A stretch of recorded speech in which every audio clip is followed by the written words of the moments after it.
From the crossroads of the Ozarks, it's P.I.D. Radio. Welcome. I'm Derek Gilbert. I am Sharon Gilbert, and yes, we are back.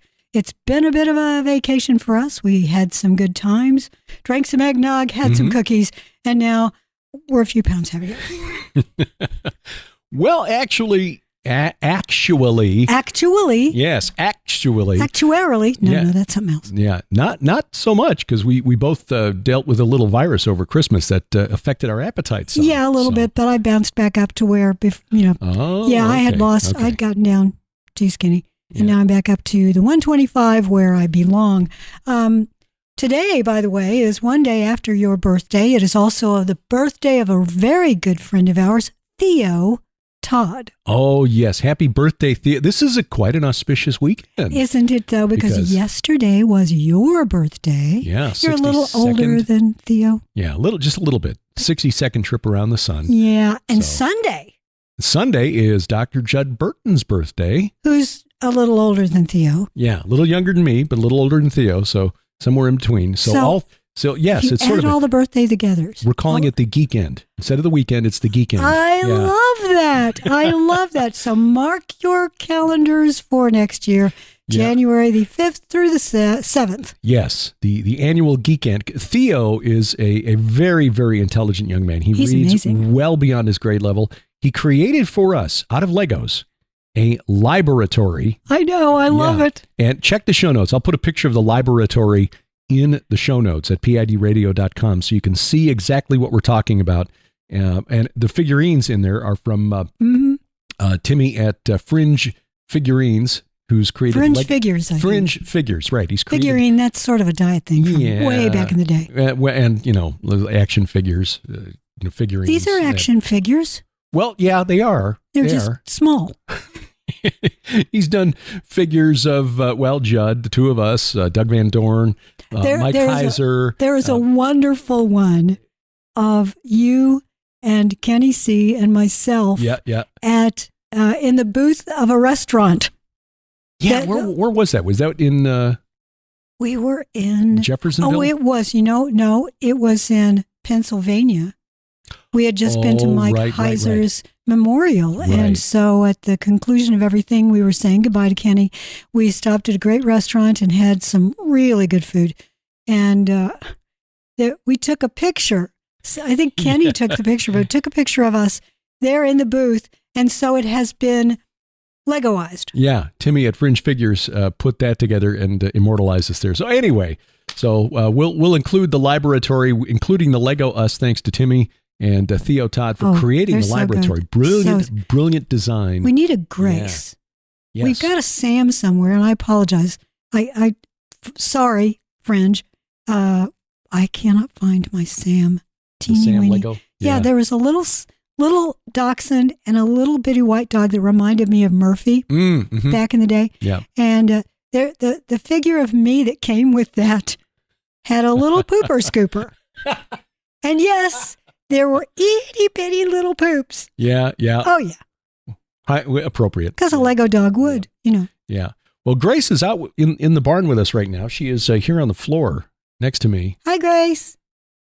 She didn't even move. Nope, she is fatigued. Of course, she's been getting me out on patrol several times a day. And that's why I have not regained the weight that I probably not. You're getting a lot of exercise, which is good. Yes. Each walk, I plotted it out in Google Maps. Each walk is about half a mile. So that's good. You're doing 1.5 miles a day. And she moves at a good clip. I think she prefers walking with you because I slow her down a lot. I've got longer My legs are shorter. Yep, I do not walk as quickly. But she is bound and determined. She is going to break the great Vol conspiracy.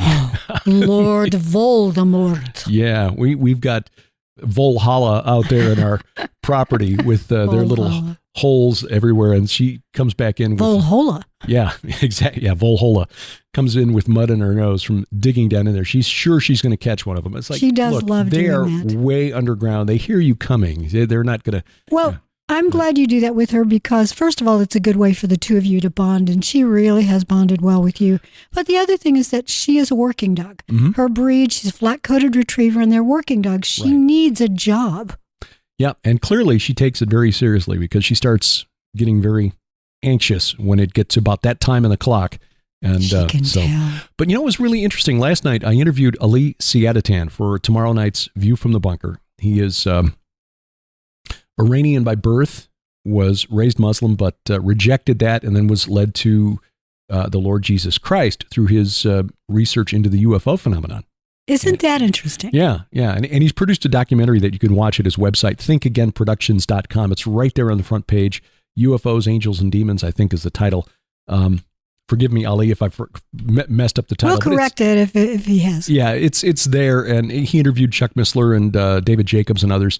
So anyway, came out here last night to interview Ali about the situation in Israel and Iran's role in all of this.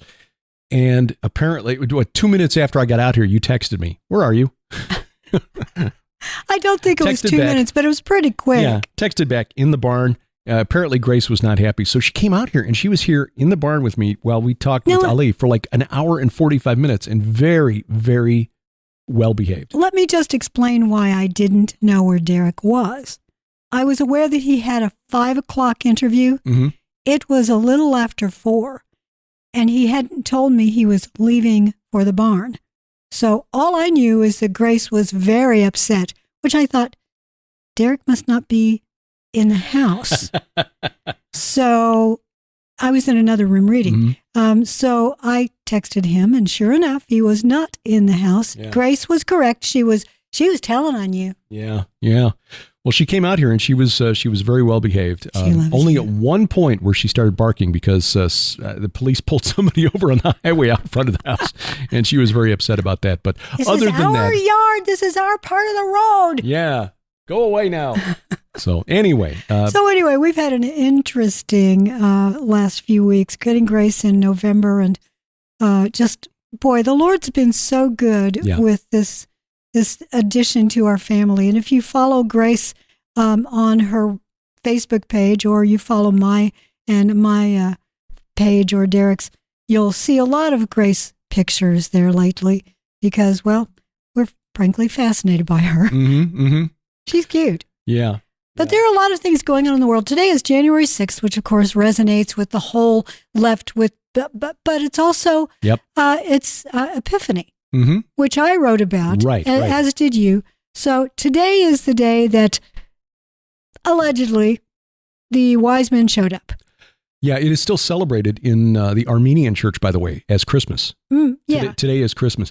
And the reason for that, just to detour into this for just a moment, was that a good idea. 9 months after where they determined the Annunciation was, which was the conception of Jesus, it was believed because of a belief, an old tradition among Jews, that famous prophets were conceived on the same day as their death.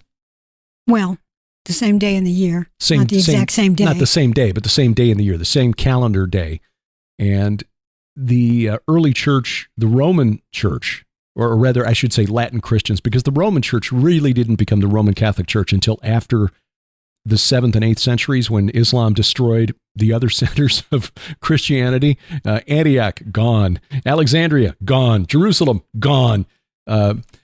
That's when Rome really came to the fore. And even then, you still had the disputes between Rome and Constantinople. Anyway, the Eastern Church figured the death date of Jesus must have taken place in the same calendar month as the spring equinox, and so they figured it was April 6th. Add 9 months to that, you get January 6th. The Latin Christians in North Africa, for some reason, and it was just the wrong date, but they settled on March 25th. So you add 9 months to that, you get December 25th. That's the reason. Mm-hmm. But they kept January 6th as Epiphany, which was the day traditionally when the 3 wise men arrived at the manger and recognized the divinity of Jesus. Mm-hmm. By the way, this is why you have 12 days of Christmas. Yeah. It's called Christmastide, that whole season. It's right. 12 days, beginning with Christmas and then going all the way to Epiphany. But you were born one day shy of Epiphany. And of course, today Theo was born. So that's right. Isn't that interesting? Yeah. No wonder he's so wise. Uh-huh. So, yeah, it was, so as you wrote in Tom Horn's book, was it The Messenger, or was it? I can't remember if that one or it was. I think it was The Messenger. Right? Yes. Which was his follow up to the Wormwood prophecy. Mm-hmm. the messenger, you pointed out the fact that event that took place 3 years ago today, we're being careful so we don't get ourselves caught by an algorithm, that was supposed to be the focus of a speech by President Biden today at Valley Forge. They had to move it because of a winter storm. Yeah, that's interesting. Yeah. Anyway, that it coincided with Epiphany or Theophany, as it's sometimes called in the Eastern Church. The day that God becomes visible. Right. And so you had the Temple of Democracy, as it was called by multiple political leaders and political commentators in the wake of the event. America's Temple of Democracy was desecrated on Theophany, on Epiphany, and led by a guy wearing a buffalo hat. That's what I found the most interesting about it. And it was a symbol. And the fellow whose name, the young man, seems to be a well-intentioned young man, perhaps seeking, as many of us are. Name is Jacob Chansley. His stage name, though, as an actor, is Jacob Angeli. Angel E. And that was an odd sound. Yeah. Yeah, the barn is not soundproofed against noise from the outside. It's generally quiet enough here in the country. It just means angels. Angeli. Yeah. So he led this group, and the bison or the buffalo in the ancient world was a symbol of divinity. In fact, the Titans, that name in the old Greek gods who were condemned to Tartarus, the equivalent of the Watchers, the sons of God from Genesis chapter 6, the same entities, just by different names. That actually comes from the name of an ancient Amorite tribe, the Tadanu. In turn, that name comes from an Akkadian word meaning aurochs or bull or bison. So, and horns. Yeah. And Kronos, his name derives from the Semitic word for horns. Right. Which probably has something to do with why devils in art are often depicted as horned entities. Probably. So anyway, so you got this guy wearing a horned hat representing an ancient pagan deity, an ancient titan, if you will, walking through our so-called Temple of Democracy on the date in the Christian calendar that celebrates the recognition of the divinity of Jesus Christ. Boy, you couldn't plan it any better, could you? You couldn't. Well, you can't. Speaking of planets and planning, see, planet any better? Yes. I am currently reading Temple at the Center of Time by David Flynn. I need to read that. Well, you need to read it more than once. If you are out there and you're listening and you've read it, you know exactly why I said that. It's deep. It's really, really deep. I've read it. This will be my third time through, and I get something new out of it every time. There are a lot of, especially now that I have a better understanding of Nabu and, all of that writing and reading for the Red Wing Saga. I'll tell you, it's like my glasses. When you go to the optometrist and he says, "How's this?" Yeah. And he does a click, changes one. Yeah, exactly. Yeah. It's like I'm getting more of that. How is this? And each time it gets a little clearer. So I don't know that I'll ever have 20/20 spiritual vision, probably not in this body, but one day I'm going to know better. Yeah. So in the meantime, we just have to do the best we can. And one of those is trying to figure out what this whole Epiphany thing is about. Yeah. But I do know that there's a lot of other stuff going on in the world, including who had this on their bingo card. 7-foot alien? 10-foot. It's 10 foot now. I saw it. First story I saw was within an hour or so of it hitting the internet. 10-foot tall alien in Miami shopping mall. Yeah. There was a big hoopla on New Year's Day at a mall in Miami. Police arrived in force, and there is a video that's been distributed through X, formerly Twitter, and TikTok showing what appears to be a giant, slender figure walking past police cruisers. Now, I'm raising my hand, Mr. Gilbert, because I think that we're seeing two different responses conflating into one, because one was this massive police response, but what I've read is that response was actually responding to what sounded like shots fired. It was some young youths who were setting off firecrackers inside the mall, and it was assumed that there was an active shooting going on. Whereas, and you would be concerned about that. You would. And that's the kind of thing that would get dozens upon dozens of police officers responding. I saw one response to an overhead shot, a drone shot or helicopter shot, whatever. May have been the person shooting out an apartment window, because I saw that one. Okay, that could be too. And somebody, not a corporate media reporter, but an investigative journalist with a good track record. And I can't remember his name off the top of my head. It might have been Jack Posobiec from, I forget which network he works for now, one of the smaller networks. Anyway, I follow him on X, and he often breaks stories, and he's got a pretty good record. Anyway, his comment was, will anybody explain why more police cars than I've ever seen in my life have responded to this? It may not have been Posobiec, but somebody like that anyway. He didn't speculate as to what was going on. He was not propagating the story that there was this giant figure that appears to have been skulking as the police were there for something else. Yeah, police responded to something. Clearly, they thought it was important enough to send dozens of cruisers. Well, when I searched for the story, I did not put in alien. I did not put in creature or anything like that. I simply put in police respond Miami. I think that was all I put in there.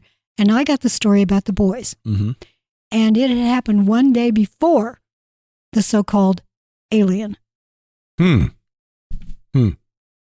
So again, I think that these two stories have been conflated somehow. Yeah. But again, who had that on their bingo card that we were going to see that story come out just about this time of the year, but also at the same time that we've got the Epstein list coming out? Yeah. Very interesting. By the way, our take on the alien thing, the 7-foot, 10-foot alien, whatever. Yeah. TikTok clickbait. Oh, exactly. That's it. TikTok clickbait. ClickTok. Yes. So the Epstein list, when something like this, I see. She's just relaxing. Taking the bed. When Epstein's list came out, our reaction typically is, okay, what else is going on that they want to distract us from? Yes, exactly. In fact, I posted that to X, because when something like that does come out, something that we have known for weeks, the drumbeat's been going on, we're going to get it. It's what's going to happen? Whose name's going to be on the list? There's nothing on that list that wasn't already known. Exactly. Yeah. So we're seeing story after story of that list, even though we already knew who was on that list because of previous depositions. So why is this the big story now? What is going on in the world that we are don't look over here. Nothing going on here. Well, there's a possible couple of possible responses to this. Donald Trump released a report this past week that's roughly coincided with the release of the Epstein list, and it's not really a list. It's just it's just that deposition or two, right? And the report appears to show what many of us have already concluded, that there are, speaking carefully now, statistical anomalies. Oh, yes. Related to what happened in 2020. Yes. And that's just being honest. I mean, it's, the you can link to the report if you want to, I think, but you could look it up yourself. Just what would they look for? Trump report? Yeah. Basically Trump election report. And you'll find hints. And of course, the corporate media, the top hit is Washington Post, debunked election report, et cetera. Purported evidence of voter fraud. It's right. The corporate media is basically dismissing it, but I think that the tactic was to throw something else out there that is a lot more spectacular. Oh, I agree. If you got two stories that are competing for the public's attention, one is voter fraud and the other is sex. Which one's going to get the attention? Always the other. Yeah. Speaking of things like that, there was a report that just came out about the number of people coming into the United States over the last. Oh, yeah. That's the other thing too, is that the border. And I did want to talk about that today, because that is the other thing that probably is they want to distract from. Yeah. Don't look here. The number of encounters at the southern border in the month of December was reported at 302,000. Now, there are a couple of different claims out there. In the month of 1 month? 1 month, yeah. That's like the equivalent of the size of the city proper of St. Louis, or the city of Tulsa, or the city of Orlando, okay? In 1 month, those are just the known encounters, people who were processed by Customs and Border Protection. That does not include the gotaways. Okay, we saw these guys, they ran away, we didn't catch them. And the ones that Border Patrol didn't even encounter. the ones who snuck through and got into the country undetected. Right. So at least 300,000 in December, which is reportedly a new record, although there's some indications that we may have hit 300,000 in a couple of previous months, like August of 22 and December of 22. But still, it's a lot. In the meantime, that's over a year's worth in the UK. Yes. And the UK's got, mind you, their population is a whole lot less than ours. But still, they have a lot of individuals coming in, and they're being aided by a charity called the RNLI. Right. That charity's donations has now gone way down, by the way. But there are a lot of charity groups here in the United States that are aiding and abetting. In fact, that was a story I talked about on 5 and 10 for Skywatch TV this week, that an investigative journalism group called Muckraker, it's relatively new, muckraker.com, went into Central Mexico and Central America and visited the offices of charities that are assisting migrants moving northward, and found that they are literally handing out maps. Here is where you catch the train that will take you to the border. Here are the stops along the way. Here are the hostels where you can stay safely. Yes, well, Muckraker isn't the first to break that story. It was actually Michelle Malkin. Yeah. Some, I don't know, maybe 9 years ago, that wrote a book about the sort of the stopover points along the way from Central America to here. Call it the migration industrial complex. And well, yes, exactly. And a lot of so-called charities, NGOs, were behind it, including, some major Christian organizations. Yeah. Well, Muckraker's story, which was published just a couple of weeks ago, detailed several in particular. The Red Cross was one. Yeah, she mentioned that. They will never get another unit of my blood. The United Nations. And that's sad that we think that way, because they have done good work in the past. They have, and there are places that need it. So if you want to donate blood, ask your local hospital or your doctor, where's a good place to donate locally? They'll usually say the Red Cross, but the fact is the blood is needed. We used to, my fraternity when I was in college, and I only joined the fraternity because it was a nicer place to live than the campus dorms. But anyway, we used to sponsor a blood drive once a quarter, and I gave more than a gallon during the course of my college career, and it was partnered with the local Red Cross. It was just to get orange juice and cookies. When you're a poor college student, anything you can do to get some free food. Yeah. But the Red Cross is one. There's a United Nations Immigration or Migrant Assistance Office or something, a division of the United Nations that's in there. Doctors Without Borders is another. There's another one called V4F or something like that. It's basically a group that helps immigrants moving from Venezuela northward. But the bottom line is there are a lot of non-government organizations, NGOs, that are getting donations from other wealthy charitable organizations, foundations and trusts that are sponsoring these groups. And they are literally telling people, here is how you get to the border. There's one. Here are the places where you can stop, where you can get a place to stay overnight. You can get some water. You can get a free phone. There's one that the name in Spanish translates to Friends of the Train, which is the train that is called the Train of Death, or it's also called La Bestia, the Beast. Yeah, what? Ride the Beast northward. And the Red Cross has some very helpful tips, like do not ride the train if you are under the influence of alcohol or medication that make you drowsy. In other words, it's too easy to fall off because they don't ride inside the cars; they ride on top. Right. And if you're impaired, you might fall off the train. So, helpful advice. Thank you, Red Cross. But then they also show them, here are the crossing points.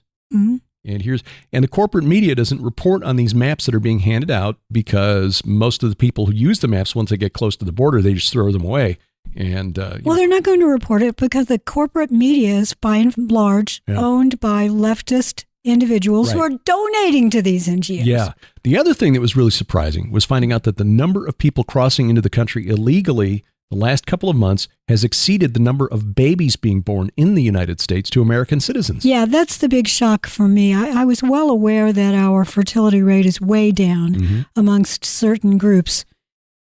However, we've got not only poor fertility amongst, frankly, white, more affluent individuals, and it doesn't have to be just white, but there are an awful lot of young people who are waiting to have children, and then they discover when they're in their late 30s that, oh, hey, I can't have kids now. Right. I've just been told that I'm unable to have a child. Mm-hmm. Well, how about adopting? Oh, wait, there are fewer babies available because, frankly, they've been sent to heaven. Yeah.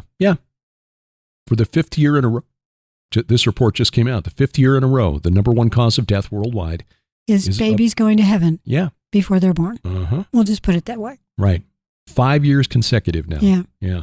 Of course, the corporate media doesn't report on that because that's not considered a cause of death.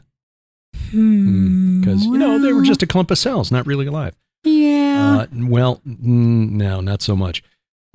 So that is...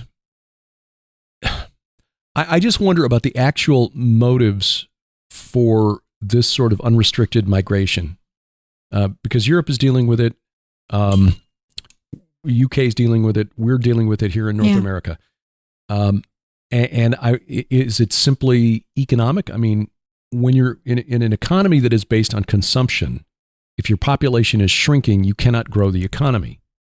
And we are a consumer-based economy. We don't produce stuff anymore. We just consume stuff, and our banks are not really involved in investing in new businesses to make things that can, generate, profit. They basically are just playing, they invest in each other. Roulette. They're playing roulette. Yeah.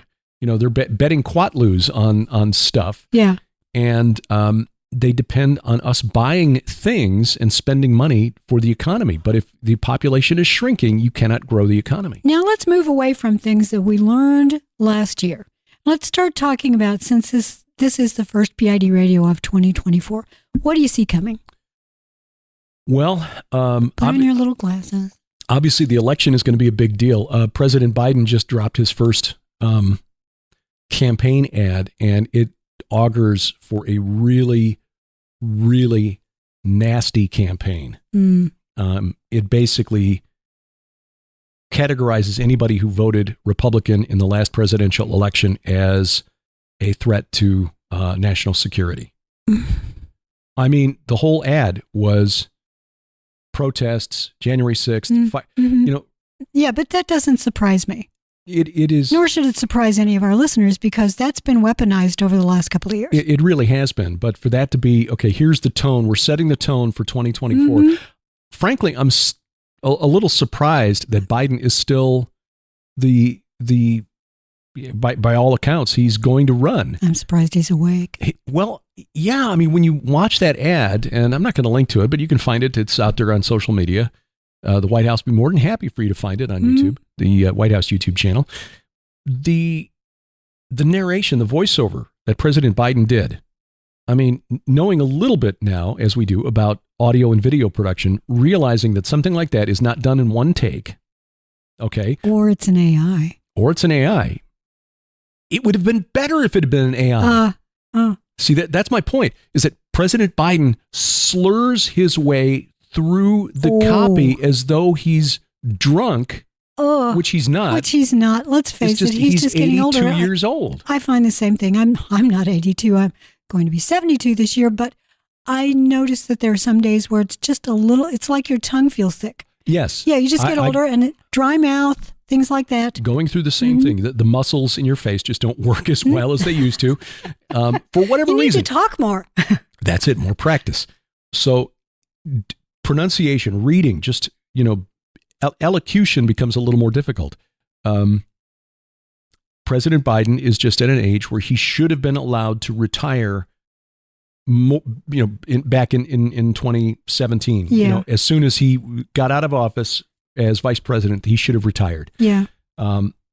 So you got this ad that was clearly had to be the result of multiple takes. This is the best of what was available, edited together by the producers of the video. And again, it is just flat out declaring anyone who didn't vote for him last time around as a threat to national security. And that really is, I think, civil unrest. And as we get closer to the election. Okay, I've got my hand up because I'm trying to stop you there. I think that many people are going to answer it. This is an election year. It's blah, blah, blah, blah. No. Economically, in the world, there are other things going on. We Americans, we tend to look at this election and we think this is the only thing going on in the world. Right. And many who listen to us may be fixated on that.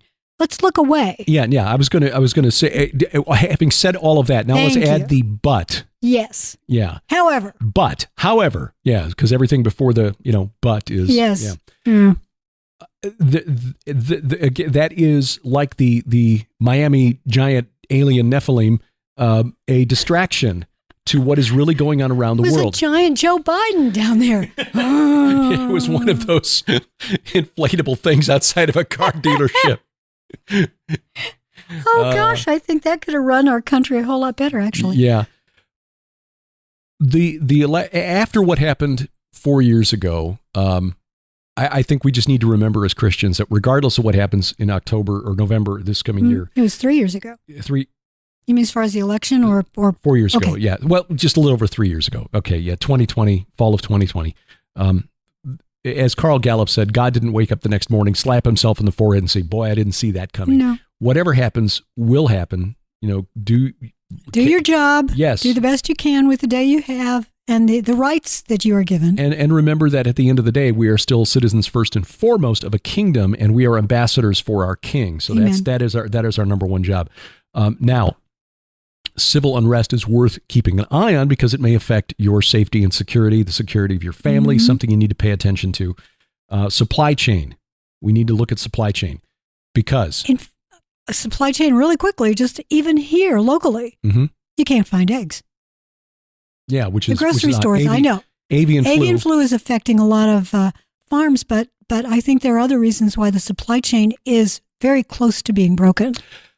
We saw it with COVID for sure, but we're also seeing the Red Sea problem. The Red Sea problem. Now that is more of an immediate impact on Europe than it does on the United States, but about 10 to 12% of the world's petroleum products sail through the Red Sea. I heard an estimate this morning that's like $3 billion a day worth of.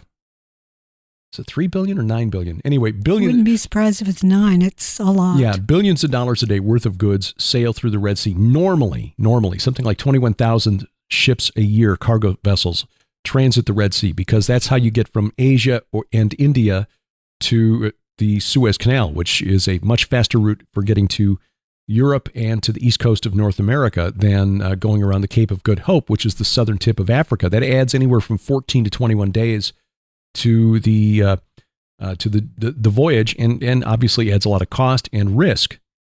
And not least of which because it means now they've got to sail past Somalia, and you've got the Somali pirates that are starting to board vessels. Well, that's again. been a problem historically off and on anyway, and now we've got Yemen involved, and boy howdy. Yeah, I think we can say that whether the Pentagon admits it or not, Operation Prosperity Guardian pronunciation, elocution. Prosperity Guardian has failed because the major shipping companies like Maersk are not letting their ships sail through the Red Sea.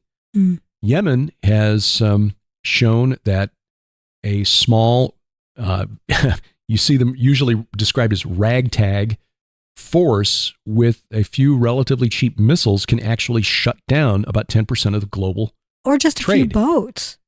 Yeah, they tried to board one of the shipping Maersk vessels. Right.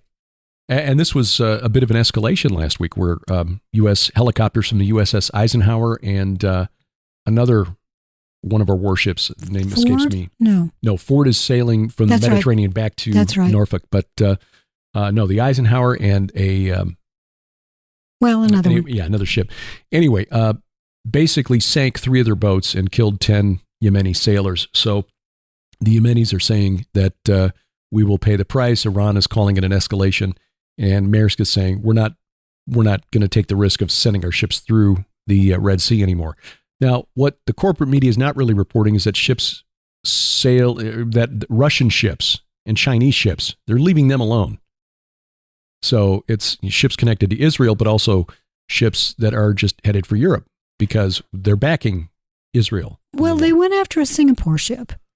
Yeah, but that's not China. It was a Maersk ship. Well, I realize that China says it is. Well, I know Singapore and China. Yeah, it's like who? Well, we probably need to take a break, but when we come back, I want to ask you about Iran. Good question. Yes, Iran and what is happening with the recent strike in Lebanon against Hezbollah. Yeah, that's ahead on PID Radio.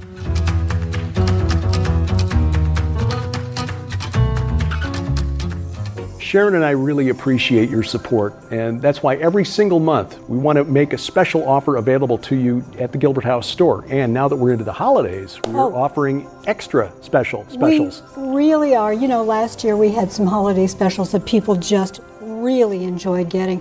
Lots and lots of you went and ordered there, and we thank you for that. We're doing the same thing this year.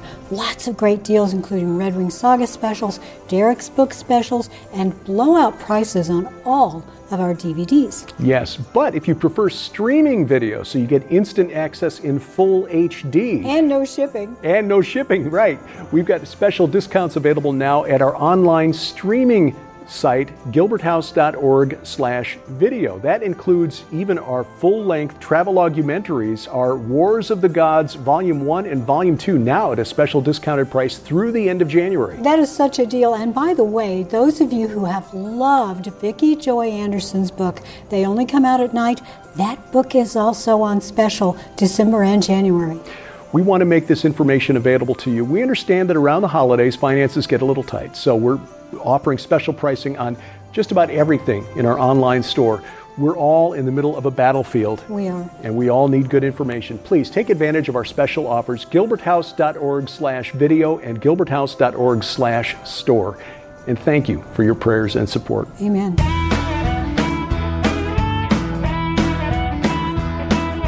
Welcome back to PID Radio. I'm Derek Gilbert. I am Sharon Gilbert, and we are so glad that you've chosen to join us once again here in the barn. We want to thank everybody who has made this barn project possible. Oh, yes. Because, your prayers, your encouragement, and your financial aid have really, they just totally changed this barn. I marvel every time I walk in it. Yeah, it is. And our thanks to our good friends, David and Barbara James, Christ Powered Construction, Lynn Shepard, who helped them out with hanging the paneling on the walls and helped us put together all of the flat pack furniture that made the sets. Oh, huge and help. The desks and everything out here. So we've got a dedicated space to create content, and that has also helped turn our home back into a home. We really had converted about half of our house into office space. In fact, I posted a really quick video to Facebook yesterday just saying that very thing. Thank you for giving me a writing room back, for giving us our bedrooms back. We've got 2 guest bedrooms again. Yeah. How nice. Our third guest bedroom is actually still the shipping office. I don't know if I'm going to bring that out here or not. It all depends on how much space is left over once we're done. It is kind of convenient to have it there in the house. And, it is. Yeah. It is. Because you never know. Chairman Mouse might decide to, But Chairman Mouse, and it's Lord just sort Voldemort. of Lord Voldemort. Yeah. When you live in the country, even in the city, you never know. Mice get in houses. Yeah. So you never know. But we try to keep things packed up so that they can't get into anything. Now we've got Grace, and she's on the job. Yeah. Except for right now, she's totally asleep. She's totally asleep. Yeah. We also want to thank everybody who takes the time to listen to the podcasts, to watch Unraveling Revelation, to watch 5 and 10, which is still available from Skywatch TV. If you've wondered where 5 and 10 went, it has its own YouTube channel. Yeah, at 5 in 10. Yeah. Spell it out, FIVEINTEN. And that 5 days a week, coming from the barn. Coming from the barn. We are able to work from home, and that is truly a blessing. You're always on it. We're going to talk about Iran in a minute, but if you're wondering about our Israel trip, it has been postponed until November 3rd through 12th.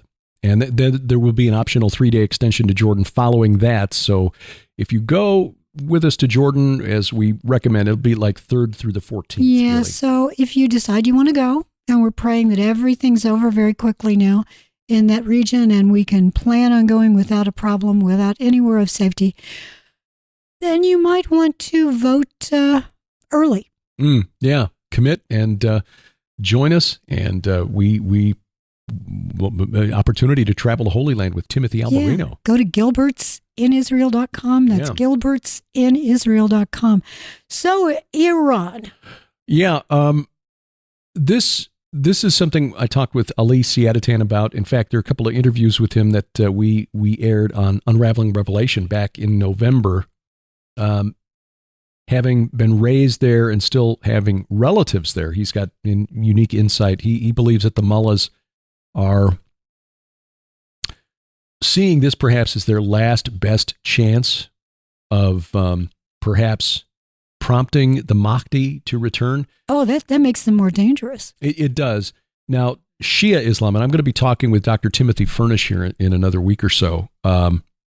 He has a PhD in Islamic eschatology, which is kind of a narrow field, but really important to understanding what's going on right now as you try to understand, well, why are the Muslims doing this thing? What's the difference between Sunnis and Shias? Understanding Islamic eschatology is really kind of an important thing. So Shias don't believe they can change the timing of the Mahdi's return. Now, they think the Mahdi is equivalent to the 12th Imam, and there are divisions within Shia Islam. Some of them are fivers, some are seveners. The 12ers are the ones who really was a 12er, wasn't he? Right, and that's the belief system of most of the Ayatollahs in Iran. The 12th Imam went into occultation some, 1,200 years ago. Hiding in a well or something. Yeah, sort of like King Arthur. He'll come back when they need him most. The once in future Mahdi, yeah. right. Yeah. The difference with Sunnis is that the Sunnis believe that any rightly guided one, which is what Mahdi means, who can amass enough guns and men can be the Mahdi. Guns? So there have been a number, guns or swords, whatever the weapon of choice is. There have been a number of Mahdist movements over the centuries, and Tim Furnish was writing as early as 2005 that we needed to be aware of the danger of, maybe it wasn't quite that early, but before the emergence of ISIS and the ISIS caliphate in 2014, he was warning that the real threat from violent Islam was from Sunni movements who believed that they could raise up a Mahdi. So it's kind of the difference between Christians and Jews. We are looking for the return of the Messiah, whereas Jews are looking for the Messiah to arrive, who will be a geopolitical or military commander who will lead Israel. And maybe one of two. And one of two, yeah. I mean, Jewish eschatology has got its own idiosyncrasies. But the main difference is that we believe Messiah returns and he'll come on his own timetable. We can't do anything to affect it. Whereas Jews, a geopolitical savior would be welcomed as the Moshiach. And Sunni Islam, their Mahdi might be, al-Baghdadi, who is now, clearly not the one since he's dead. But they've had a number of guys who claim to be the Mahdi over the centuries and led violent revolutions against, various political leaders. What I find interesting about your discussions with Ali Siadatan is that Iran is not a monolith. We in the West, it's reported as if every Iranian believes this way. Right. And that's a point that Ali made. And in the discussion tomorrow night, he digs deeper into that. There is a growing body of young people in Iran. They basically lost a generation to the war with Saddam Hussein back in the 80s. And since then, a lot of young people, the largest demographic group in Iran is people under the age of 30. And they're looking at these guys in their 80s and 90s who are running the country and like, you mean we are isolated from the rest of the world, like us in North Korea, because our leaders are hate the West? And Ali, talking to his relatives, like, yeah, pretty much. And there are a growing number of them who think this is really stupid. But what's really interesting is that there's a movement that is emerging now on social media of young Iranians who are saying we need to reject Islam because we are not Arab and Islam is an Arabic religion. All of the scholars and of revered leaders are Arabs. The language of the Quran is Arabic, and the God that they serve is Arabic. We are Persian, and it's so almost like a Persian nationalist movement, but they also want to revert to the old religion, Zoroastrianism, Ahura Mazda. What's interesting about that is not all Iranians are Persian.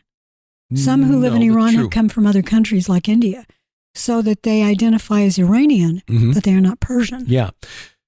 And the big difference is that they are not Semitic. They are Japhethites. Yes. They are Indo-European, Aryan.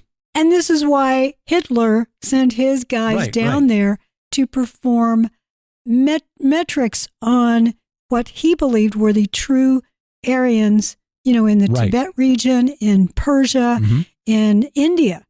He felt that the true Aryan race began in that little cradle down there. Mm-hmm. And that is why the king of Persia, the Shah, back in the 1930s, when Hitler was, pursuing this, and Himmler and the SS were conducting this research, changed the name of the country from Persia to Iran, which literally means land of the Aryans. Yeah. Yeah. So Aryan, you think Aryan is a Germanic thing? No, it's actually Persian, Indo-European. So if this Persian nationalism is starting to take off, most of them are leaning towards a new religion or the old religion, or well, that's the question. It is opening a door for the gospel. Essentially, it's first and foremost, it's a rejection of Islam. So it's opening the door for the gospel to be preached, but it is also leading to a return, for many of them, to Zoroastrianism, because they see that as connected to a national identity or an ethnic identity. This is something that I had to learn the hard way by insulting a fellow student when I was at school who was, he would go to school. This was back in the early 80s, so it was during the war with Iraq, and during breaks, he would have to go back and fight in the military. Oh, yeah. I had some friends who were that way. And I just assumed that, okay, you're Muslim, Iraq is Muslim. Why are all you Arabs fighting? And he got very angry. I am not an Arab. Yeah. I am Persian. Oh. Well, and that's something that we in the West tend to overlook or gloss over. Iranians are not Arabs, and Arabs are not Turks. And so, a lot of what is going on over there, we view it as all in one. It is strange then that Hezbollah, which is or Hamas rather, which is a Sunni organization, it's essentially the military wing of the Muslim Brotherhood, whose goal is to restore the caliphate, the Ottoman Empire, which was Turkic, is supported by Iran, which is Shia, and Shias and Sunnis really, really hate each other. That was the whole point of the war in the civil war in Syria, with the Islamic State going after anyone who was not sufficiently Sunni. So, but it's the enemy of my enemy is my friend. We'll back Hamas because they're poking Israel with a stick, and the mullahs, the ayatollahs find that useful for their own purposes. You told me that during your talk with Ali Siadatan that you began discussing the gods of specific peoples. Yeah.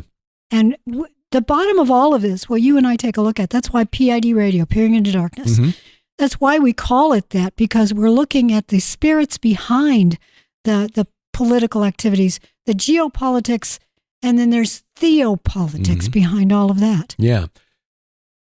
He and Ali pointed this out, and this is part of the discussion. So I encourage you to listen tomorrow night's or watch tomorrow night's. Don't you love the way I'm really teasing your? Yeah, but it's some really interesting stuff. It is very interesting. He sees saw the attack on October 7th. Sees that as very significant because it occurred during the Feast of Sukkot, Feast of Tabernacles, which is he suggests is the time frame of Zechariah 14 when Messiah returns, lands on the Mount of Olives. That would fit with our understanding of the Feast of Tabernacles because that's the 7-day festival where 70 bulls were slaughtered, representing the gods of all the other nations except Israel. Okay? All the other nations are being governed by these fallen angels except Israel, God reserved for himself. And the festival then represented God saving his people from these other Elohim. Right. So you've got a 50-year cycle, like a jubilee, okay? The Islamic Revolution in Iran took place in 1979, which means the 50th year comes up in the fall of 2028 and spring of 2029. Spring of 2029 is when asteroid Apophis makes its close pass of the Earth. Yes, exactly. And if you back up 3.5 years, you get to October of 2025. And the Feast of Tabernacles. Right. So and we if you add discussed 7 years to that, Yep. then Yeah. So he suggested that, and he's heard from other people, and he said that I was the second person in the span of like the last month to discuss this return to Zoroastrianism, or the movement to return to Zoroastrianism in Iran, that there's a belief among some in Iran, again, these people who want to reject Islam, that the Prince of Persia or their gods were overthrown by this Arabic god in 1979. Yes. That it was not just a political revolution, it was a spiritual, theopolitical revolution, that this Arabic god came in and took over their country. Like, oh, okay. Mm-hmm. So who are we dealing with here? That's biblical, because we have, the Prince of Greece who came in to oust the Prince of Persia. Right. So who came in this time?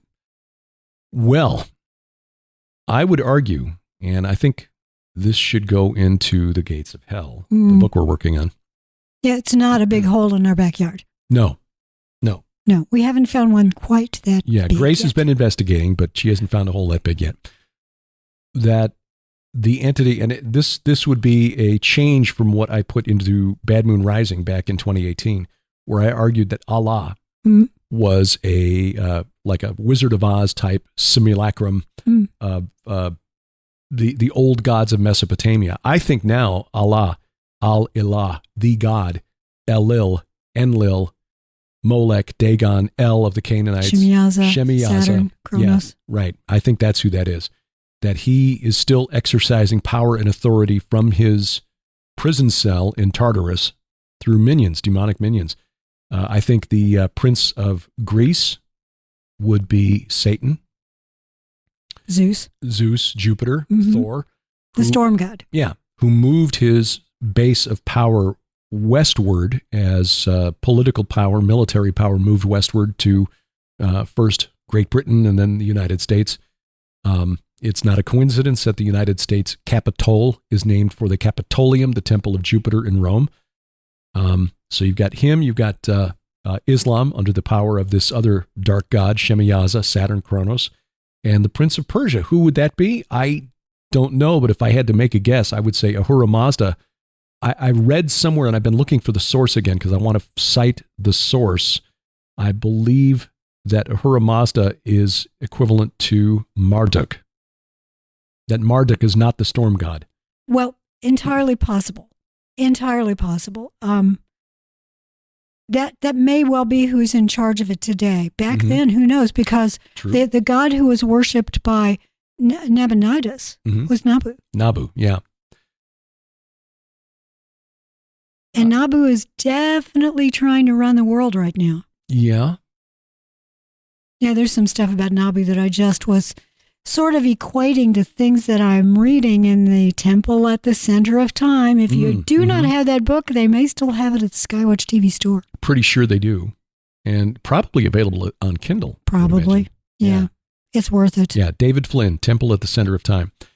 So, very speculative. We see into that realm as though into a glass darkly, as Paul wrote. So we don't... Oh, that's profound. Yeah, don't really have it nailed down. But the other question is this. As we see China and Russia and India, and who would the Prince of India be? I mean, you've got the Hindu gods worshipped by the people of India. Well, that's where it gets really confusing if you look at now, because there's a reason why Proto-Indo-European languages, the P.I.D languages, are called that. It's because India and Persia, that whole area, that whole cradle area, they were all Aryan.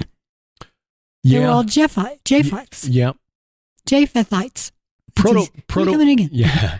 But Proto-Indo-European is still hypothetical. It's sort of reverse engineered. I agree with that. Yeah. But the fact is that there are elements that seem to relate back to a number of languages in that area.